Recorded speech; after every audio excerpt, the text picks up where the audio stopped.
मूल स्वरूप को जान नहीं पाती है, मूल स्वरूप को पहचान नहीं पाती है। इसलिए मूल स्वरूप को जानना, मूल स्वरूप को पहचानना, उसका एक माध्यम है ध्यान।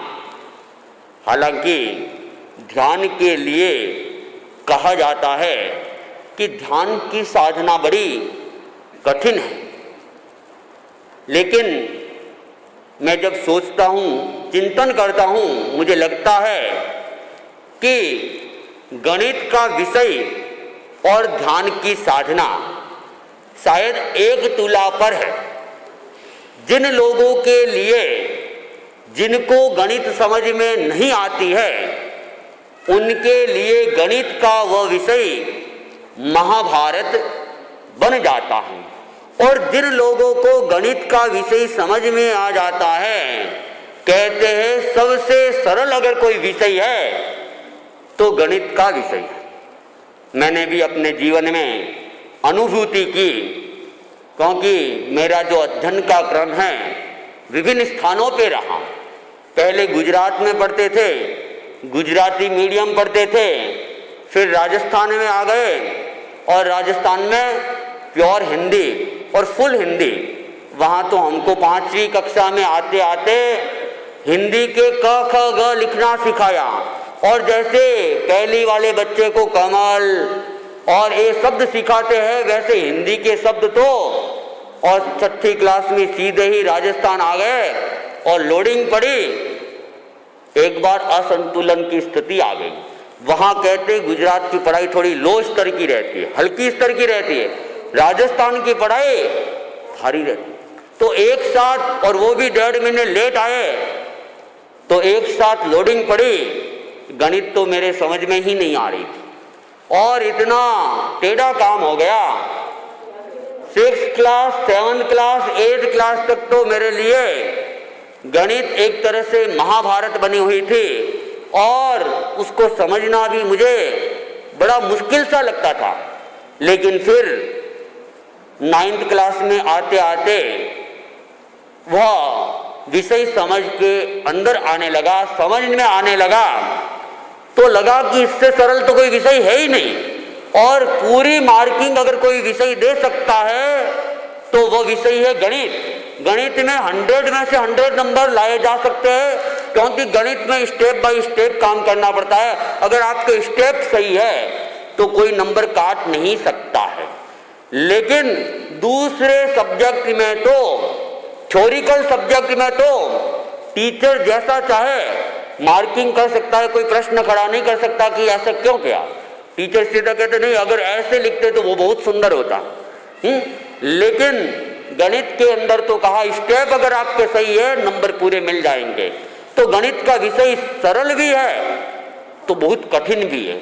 जिनके समझ में आता है उनके बहुत सरल हो जाता है, और जिनके समझ में नहीं आता है तो उनके लिए तो फिर सिरदर्द का कारण भी बन जाता है। ध्यान के लिए भी कहा गया कि जिनका मन ध्यान में लग जाता है, कहते घंटे घंटे भी बीत जाते हैं, उन लोगों को महसूस नहीं होता है कि समय बड़ा धीमी गति से चल रहा है, और उस ध्यान के अंदर उनको एक आनंद की अनुभूति होने लग जाती है। और जिनके ध्यान नहीं लगता है, ध्यान जिनको समझ में नहीं आता है, उनको घंटों तो क्या, अगर 10 मिनट 15 मिनट भी ध्यान करने के लिए बिठा दिया जाए और कहे आंख बंद करके बैठ जाओ, तो वे 10-15 मिनट भी एक तरह से बहुत मुश्किल से बीतने वाला समय हो जाता है। और वे देखते हैं कब ध्यान पूरा हो, कब शांति मिले, कब ध्यान पूरा हो। उनको ध्यान छुड़वाने से मुक्ति मिलती है, शांति मिलती है, और एक साधक को ध्यान करने में शांति की अनुभूति होती है।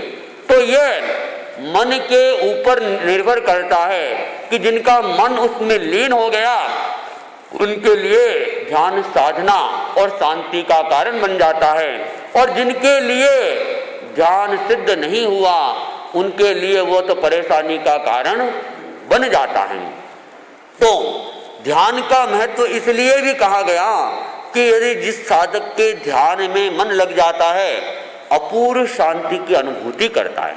और यहाँ तक कह दिया गया कि 2 सेकंड का ध्यान, शुद्ध ध्यान, शुक्ल ध्यान और 2 दिन की तपस्या बराबर कर्मों की निर्जरा कर सकती है। एक व्यक्ति बेले की तपस्या करता है, 2 दिन तक तपस्या करता है, उतने कर्म जितने करते उससे उतने ही विशेष ध्यान के जो साधक होते हैं, सामान्य नहीं कि आंख बंद करके बैठ गए 2 सेकंड, तो जो विशेष अपूर्व साधक होते हैं, शुक्ल ध्यान में पहुंच जाते हैं, उनके 2 सेकंड का ध्यान भी क्या करता है, उनके 2 सेकंड का ध्यान भी एक बेले से ज्यादा कर्म निर्जरा के कारण बन जाता है। और अगर हम पिछले इतिहास को देखें, जब आचार्य भिक्षु रघुनाथ जी के साथ में उनका चर्चा वार्ता चल रही थी और रघुनाथ जी ने कह दिया ये पंचम आ रहा है, पंचम आ रहा, इसमें 2 घड़ी भी शुद्ध साधना हो नहीं सकती है, इसलिए तुम इस झमेले से दूर हो जाओ, जो चल रहा है, जैसा चल रहा है चलने दो। 2 घड़ी भी शुद्ध साधना, आचार्य भिक्षु ने बात पकड़ ली। 2 घड़ी, 1 मुहूर्त, क्या 1 मुहूर्त भी हम शुद्ध साधना नहीं कर सकते? आचार्य भिक्षु ने तत्काल कहा कि अगर 2 घड़ी में और 1 मुहूर्त में ही अगर मुक्ति मिल जाती हो तो 2 घड़ी तो मैं श्वास रोक के बैठ सकता हूं। आचार्य भिक्षु की साधना सदी हुई थी, 2 घड़ी तक श्वास रोक के रहना अपने आप में बड़ा कठिन काम है। और जिनकी साधना अभ्यासशील होती है वे ही व्यक्ति इतनी कठोर साधना कर सकते, इतने लंबे समय तक ध्यान कर सकते हैं। तेरापन धर्म संघ में अनेक साधक आज भी है जो ध्यान साधना में अपने जीवन को नियोजित करते हैं। और उन साधकों में एक साधक मुनि धर्मेश कुमार जी अभी सिरियारी में विशेष साधना के लिए रुके हुए हैं। दीक्षा लेते ही मैं उनके पास में ही था और शुरू के 7 वर्षों तक मैं मुनिश्री के पास में रहा और उनके सानिध्य में ही मुझे विकास के अनेक अवसर मिले। जब मैं उनके साथ में था वे तो प्रारंभ से ही ध्यान के साधक रहे, दीक्षा से पहले ही उनका मन ध्यान में ही लगता था और दीक्षा से पूर्व भी यहाँ राजनगर में जो शिखर है वहां पे रह के भी साधना की, संतों के साथ विचरण करते करते भी साधना की, लाडनों में रह के भी साधना की और दीक्षा के बाद 11 वर्षों तक तो जैन विश्व भारती में ही रहे। प्रेक्षा ध्यान स्वयं करवाना, जैन विश्व भारती का निरीक्षण। तो जब मैं उनके साथ में था उन्होंने प्राणायाम की विशेष साधना पर अपना सारी शक्ति लगा दी और जब मैं था उस समय करीब करीब 10 मिनट तक सांस को रोक के और फिर बढ़ते बढ़ते बढ़ते शायद 1 मुहूर्त तक भी वे ध्यान को रोक के साधना तक पहुंच गए थे। और अभी भी विशेष रूप से सिरियारी में साधना के लिए ही और 12 साल का एक लंबा लक्ष्य के साथ में वे वहाँ स्थिर है। उम्र ज़्यादा नहीं है, 50-52 के ही है। आचार्य प्रवर से भी 7-8 महीना छोटे हैं लेकिन विशेष साधना में लगे हुए हैं। तो जो लोग साधना में लगे हुए होते हैं उनके 8 घंटे, 10 घंटे, 12 घंटे वे भी उनको लगता है कम है और उनको वहाँ अपूर्व शांति की अनुभूति होती है। तो आचार्य भिक्षु भी ऐसे मंजे हुए साधक थे और उन्होंने रघुनाथ जी को कह दिया कि अगर 2 घड़ी की बात है, 2 घड़ी में श्वास रोक के रह सकता हूँ। तो ये साधना की उच्च चरम सीमा तक जो पहुंच जाता है वह व्यक्ति ही ऐसी बात कर सकता है। आचार्य भिक्षु केवल बोलने वाले साधक नहीं थे, वे ऐसा करने की क्षमता रखते थे। इसलिए उन्होंने रघुनाथ जी के सामने बात रख ली कि 2 घड़ी की क्या बात है। तो मूल बात है कि ध्यान की साधना थोड़े समय भी करते हैं, परिणाम वो उत्कृष्ट देता है।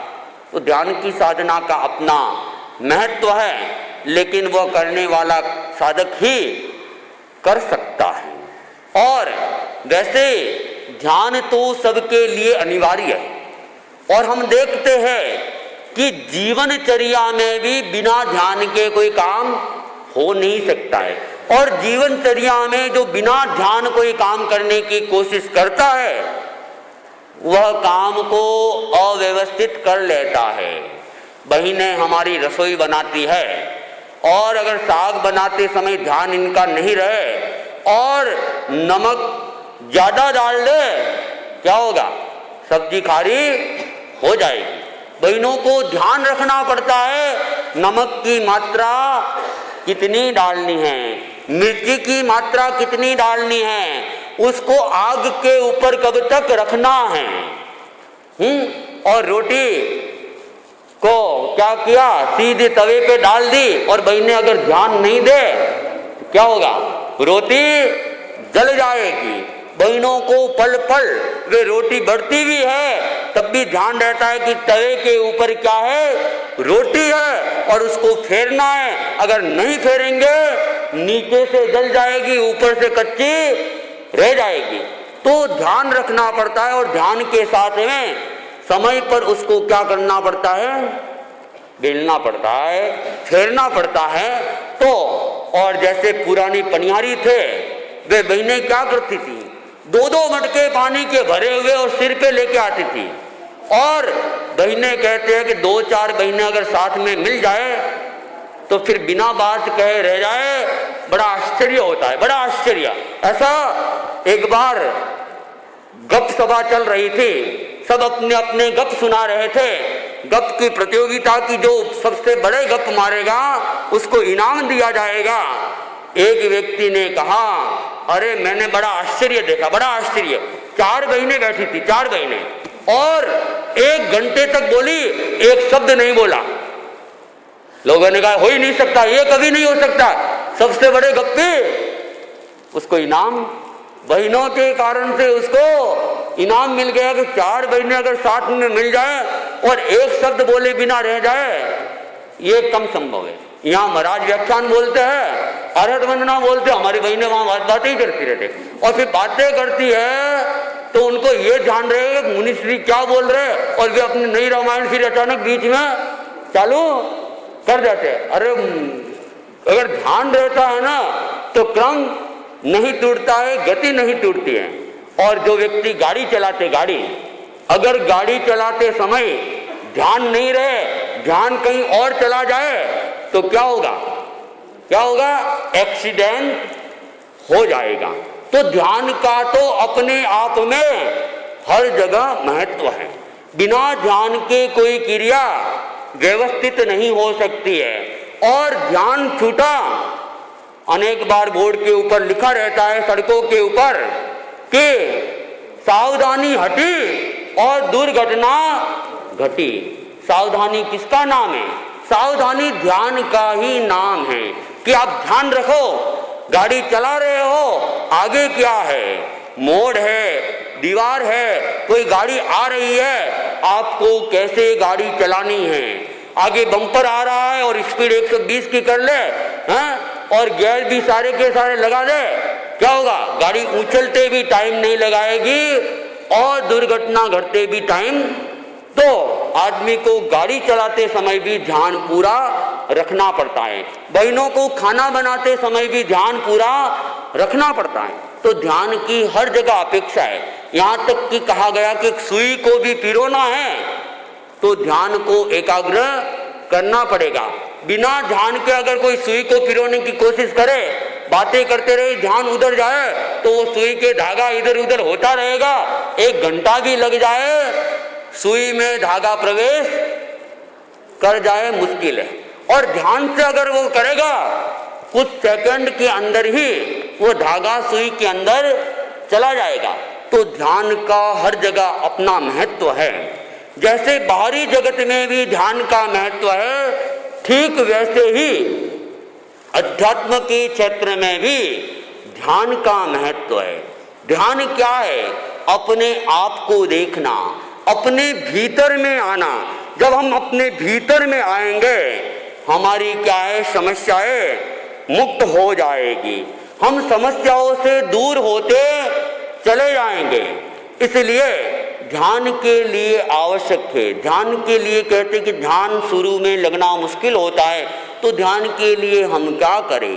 ध्यान के लिए कहा गया कि सबसे सरल और सबसे सीधा कोई उपाय है, आप अपने श्वास के ऊपर ध्यान को टिका दो, श्वास को देखना चालू कर दें, क्योंकि ये श्वास कहीं बाहर हमको ले जाने के लिए जाना नहीं पड़ेगा, श्वास हमारे पास में ही है। और कोई व्यक्ति बराबर ये देखे कि श्वास आ रहा है, श्वास जा रहा है, उसका मन चंचलताओं से मुक्त हो जाएगा, मन वहां पर केंद्रित हो जाएगा, श्वास के आने और जाने पे रुक जाएगा। ये श्वास प्रेक्षा ध्यान की क्या है? प्रारंभिक साधना है। और उसके बाद में शरीर को देखना चालू कर दें, शरीर को देख ले जाए, किसी अवयव के ऊपर ध्यान टिका दें। धीरे धीरे बढ़ते बढ़ते हम कहाँ तक चले जाएंगे? आत्मा तक पहुंच जाएंगे। और वहां पर जो विद्यमान है हमारे क्रोध, हमारे मान, हमारी माया, हमारे लोभ, उन सब से भी हम मुक्ति प्राप्त क्यों? उनको मुक्ति पाने के लिए पहले उनको देखना पड़ेगा, उनको समझना पड़ेगा। जब तक हम अपने भीतर के अवगुण को नहीं देख लेते हैं, जब तक हम हमारे भीतर के अवगुण को नहीं जान लेते, जब तक नहीं पहचान लेते हैं, तब तक मुक्ति संभव नहीं है। पहले देखना होगा कि हमारे भीतर में कौन से अवगुण हैं, कौन से गुण हैं हर व्यक्ति के अंदर। जब तक छद्मस्त है, चाहे गृहस्थ हो चाहे साधु, सब में कोई न कोई कमी रहती है। और साधना इसी का नाम है कि अपनी कमियों को दूर करना। हर साधक जब दीक्षित होता है, दीक्षित होते ही भगवान नहीं बन जाता है, उसके भीतर में क्या रहते? अवगुण रहते, क्रोध, मान, माया और लोभ रहती है। और उनसे मुक्ति पाना ही एक साधु का लक्ष्य होता है। तो ध्यान क्या है? दृष्टिकोण को बदलवाता है। दृष्टिकोण बदलने का नाम ही ध्यान है। हमारे भीतर में क्या है? क्रोध की भावना है, ईर्ष्या की भावना है, शंका की भावना है, द्वेष की भावना है। हम उनको देखें, देखते जाए और जीवन में परिवर्तन लाने का संकल्प घटित करें। क्योंकि ये भी हमें मान के चलना पड़ेगा, जब तक हमारा दर्शन विशुद्ध नहीं होगा, सम्यक नहीं होगा, हम अपना और पराये की भेद रेखा पर जीते रहेंगे। और जब तक अपने और पराये की भेद रेखा है, हमारे सम्यक दर्शन की पुष्टि नहीं होगी। और जब सम्यक दर्शन की पुष्टि हो जाती है, फिर कहा जाता है कोई अलग नहीं है, सब अपनी आत्मा के तुल्य है। और जब हम सबको समान समझने लग जाते हैं, तो फिर आत्मस्थ बन जाते हैं, शांति को प्राप्त हो जाते हैं, फिर परायापन नहीं है, तो वहां फिर दुख भी नहीं है। तो हम क्या करें? अपने आप को समझने का प्रयत्न करें और ध्यान को समझने का प्रयत्न करें। और ध्यान के द्वारा, जैसा कि जैन आगमों के अंदर आता है, प्रसन्न चंद्र राजर्षि का घटना प्रसंग, बहुत विस्तृत घटना प्रसंग में, मैं उस घटना प्रसंग में नहीं जाऊंगा। प्रसन्न चंद्र राजर्षि ध्यान की साधना कर रहे थे, ऊर्ध्वबाहु ऊपर, हाथों को ऊपर के सूर्य के सामने, और ध्यान में लीन थे। इतनी कठोर साधना में वे चल रहे थे, लेकिन उनके साथ में सुमुख दुर्मुख उन्होंने कुछ ऐसे वचनों का प्रयोग किया, वे धर्म ध्यान से अर्थ ध्यान में चले जाते हैं, कर्मों का बंधन करते हैं। और भगवान महावीर ने उस समय कहा कि अगर इस समय मृत्यु होती है, सातवीं नारकी तक पहुंच जाएगा। केवल क्या? भीतर की भावना, भीतर की भावना से उसने कुछ नहीं किया था, खड़ा है, ध्यान की मुद्रा में खड़ा है, लेकिन भावनाओं में ऐसा वेग आया और ऐसी आर्त और रुद्र ध्यान की भावना आई कि उस भावना से सातवीं नरक तक के कर्मों के बंधन की स्थिति तक था। और अचानक झटका लगता है, शुभ भावना में आता है, तो बढ़ते बढ़ते सर्वार्थ सिद्धि, और थोड़ी देर के बाद में तो क्या होता है? केवल ज्ञान की प्राप्ति हो जाती है। ध्यान एक दूर ध्यान में था, एक सद ध्यान में था, और उस ध्यान की स्थिति में कुछ ही मिनटों में, कुछ ही क्षणों में नीचे भी पहुंच गए और पहुंच के वापिस पलटा खाया। ऊपर पहुंचते पहुंचते केवल ज्ञान की प्राप्ति तक वे पहुंच जाते। तो ध्यान अपने आप में बड़ा महत्वपूर्ण तत्व है। और ध्यान की साधना में कहा गया कि प्रारंभिक साधना है श्वास प्रेक्षा की, शरीर प्रेक्षा की, कायोत्सर्ग की। कायोत्सर्ग का मतलब काय प्लस उत्सर्ग, शरीर का विसर्जन करना, शरीर को छोड़ देना। शरीर को कौन छोड़ता है? शरीर को तो तब छोड़ते हैं जब मृत्यु होती है, तब तक कोई शरीर को छोड़ नहीं सकता। लेकिन कायोत्सर्ग का मतलब है कि शरीर से मुक्त होना, अर्थात शरीर की जो चंचलता है उन चंचलता को कम करना, शरीर को एकदम शिथिल कर देना, स्थिर कर देना, और अपने आप में क्या है, जागरूक हो जाना। और धीरे धीरे धीरे जब साधक और आगे बढ़ता है तो वो शरीर की स्थिरता शिथिलता से आगे बढ़ता है और आत्मा की चंचलता से भी वो मुक्त होने की दिशा में आगे बढ़ जाता है और कायोत्सर्ग मात्र मुक्ति का कारण बन जाता है। एक घटना आती है, मैं संक्षेप में उस घटना को प्रस्तुत कर रहा हूँ।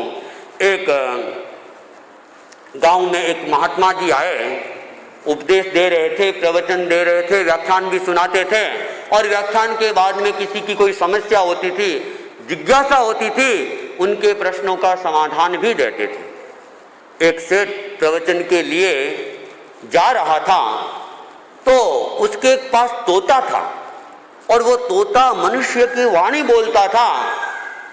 तो उस तोते ने पूछा, आज सेठ जी आप कहाँ जा रहे हो? उसने कहा, गांव में महात्मा जी आए हैं, उनके प्रवचन में जा रहा हूँ और वे लोगों की जिज्ञासाओं का समाधान करते हैं, तो उन जिज्ञासाओं को भी सुनूंगा, और कोई जिज्ञासा जागृत हो गई तो जिज्ञासा का समाधान भी।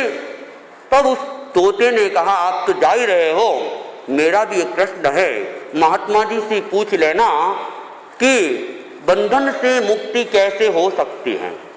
कहा ठीक है। सेठ जी गए, प्रवचन सुना, प्रवचन के बाद जब जिज्ञासा समाधान की बात आई, सेठ जी सबसे पहले पहुंच गए और उन्होंने कहा, महात्मा जी मेरा तो अभी कोई प्रश्न नहीं है, लेकिन मेरे घर एक तोता है और उस तोते ने प्रश्न पूछा है कि बंधन से मुक्ति कैसे हो सकती है।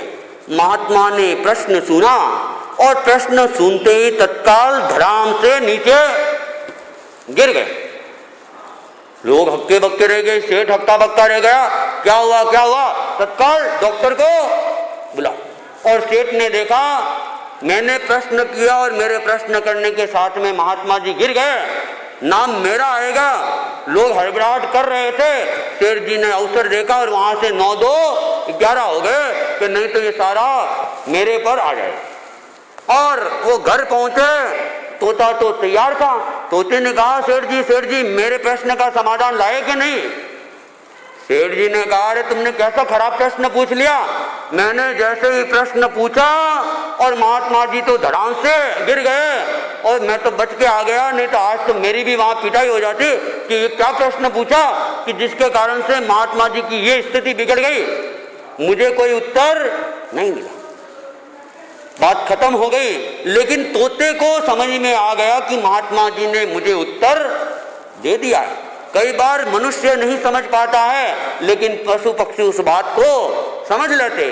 थोड़े दिन बीते, सवेरे सवेरे क्या होता है, वो तोता निश्चेत होके पड़ा रहा, अपने पिंजरे के अंदर खड़ा नहीं हुआ। सेठ जी आए, सेठ जी ने देखा हलन चलन की सारी क्रिया क्या है, बंद है। सेठ जी ने सोच लिया तोते का आयुष्य पूरा हो गया, तोता मृत्यु को प्राप्त हो गया। उसने पिंजरे को खोला और पिंजरे को खोल के उस तोते को क्या है, बाहर अलग जगह पे रख दिया। और रखने की देरी थी, तोता भीतर से जागृत था, तत्काल फड़फड़ाहट करता है और उड़ जाता है। और जैसे ही उसको उड़ते हुए सेठ जी ने देखा, सेठ ने कहा, तुम जीवित हो? तोते ने कहा, मैं जीवित हूं, मुझे बंधन से मुक्ति का रास्ता महात्मा जी ने बता दिया। महात्मा जी ने मुझे संकेत दे दिया कि जो निश्चेष्ट हो जाता है वह बंधन से मुक्त हो जाता है, जो अपनी चंचलता को छोड़ देता है वह बंधन से मुक्त हो जाता है, जो कायोत्सर्ग कर लेता है वह बंधन से मुक्त हो जाता है। इसलिए आज महात्मा जी के प्रताप से मेरी मुक्ति हो गई। तो इन शरीर की चंचलताओं को छोड़ना, अपने आप को स्थिर करना, अपने भीतर तक पहुंचना, यह है ध्यान। और ध्यान मुक्ति की साधना में बहुत बड़ा सहायक बन जाता है। तो हम ध्यान के महत्व को समझें, पहचानें और अपने आप को ध्यान में लगाने का प्रयत्न करें। अब महिला मंडल आज एक अपनी गीतिका प्रस्तुत कर रही है।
तो आज ध्यान दिवस है और ध्यान दिवस पे आज भाई बहन अभ्यास करें अपने श्वास को देखने का। श्वास